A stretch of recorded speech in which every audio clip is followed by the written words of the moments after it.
Hi, this is a PSP 2001 repair for the backlight. One of the PSPs was dropped. We have two of them, but when this one dropped, the case up here, one of the hinges broke. So I got a new cover, but even with the new cover, the backlight will go off with a little jolt, either from a tap on the back or the tap on the front. And it'll do just like this. And it fades off, but you know it still works because you can still hear the operation. I hear that if you bring it onto bright light, you can still see the light, but the backlight is off. Looking on the internet, there's a tons of information out there, but couldn't find a real good fix for this. But I figured out the fix.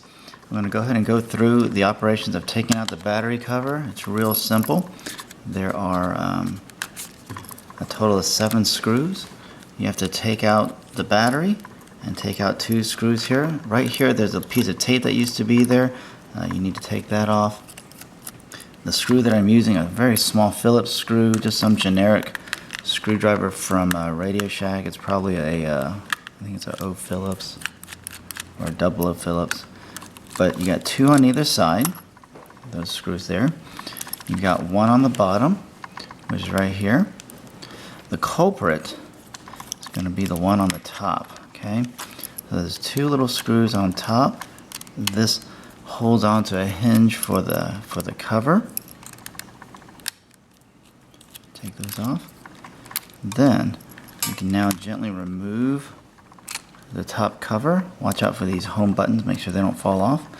Now, what we want to get access to is a metal plate that's behind the LCD screen. A lot of people think it could be the LCD screen, but I swapped the LCD screen with the previous PSP, but it didn't make a difference. So anyways, first thing is this home button bar. It's clipped in on either side here. Easiest thing to do is to just get a little small screwdriver right underneath here and just gently pop it out. After that it gets popped out, all you have to do is just lift up the bar, push it this way, and that unlocks that hinge. You just fold it down.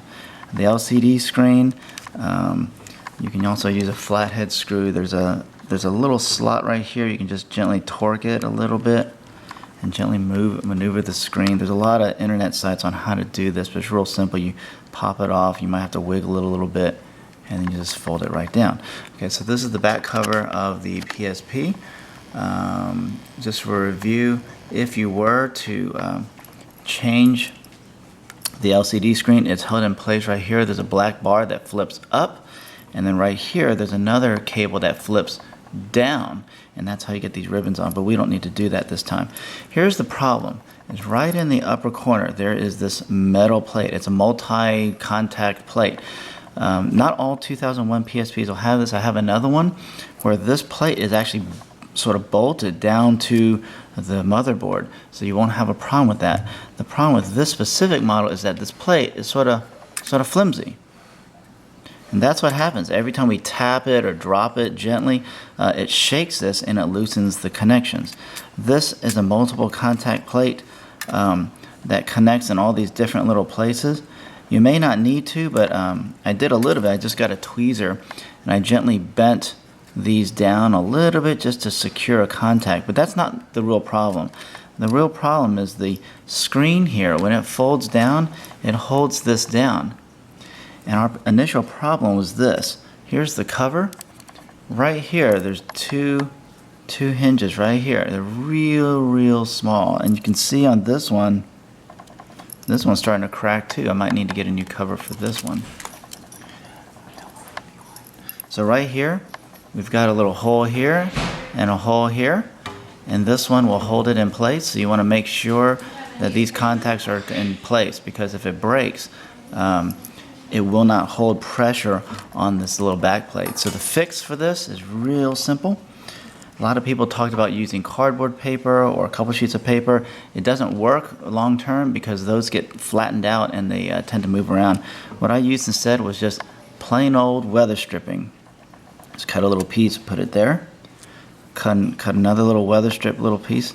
This foam weather strip works great because it's very soft. It compresses down to about the thickness of about 1 or 2 postcards, but also allows a little cushion for shock so that when you thump it, either in the front or the back, it'll keep this metal plate in place. And that's all it is. So we're going to go ahead and just reassemble this now. I'm going to back out on the zoom. Reassembling is very simple. You just go reverse order. And gently put this LCD screen back in. Flip this home bar back in. Put that down until it clicks on either side. So it's nice and firm. I'm going to blow a little dust off there. And clean off the LCD screen. Okay, now we're going to put the cover back on. First thing is you want to make sure that these two hinges here go together. Once those hinges on top fall together, everything else is in place. It's very simple now. Just throw all the screws back in. I'm going to go through this process here. Got 1, 2. I've cracked this PSP open at least a dozen times trying to find an answer, and unfortunately there wasn't a lot of good sites out there that would demonstrate how to do this repair. So hopefully this will help. Again, this does not... I also read online that some people thought it was the backlight fuse. But if the backlight fuse was damaged, it would be a permanent thing. This problem right here is strictly based upon just a really weak contact. Okay, now we're up here. I'm going to squeeze the screen together tightly, and I'm going to gently put that screw in. I'm going to squeeze the screen. I'm going to get the screw ready.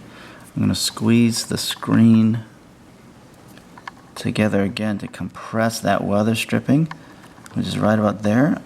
As I'm compressing, I can just gently put that screw in. Okay, put the battery back in, put the case back on, and then now we're going to power this up.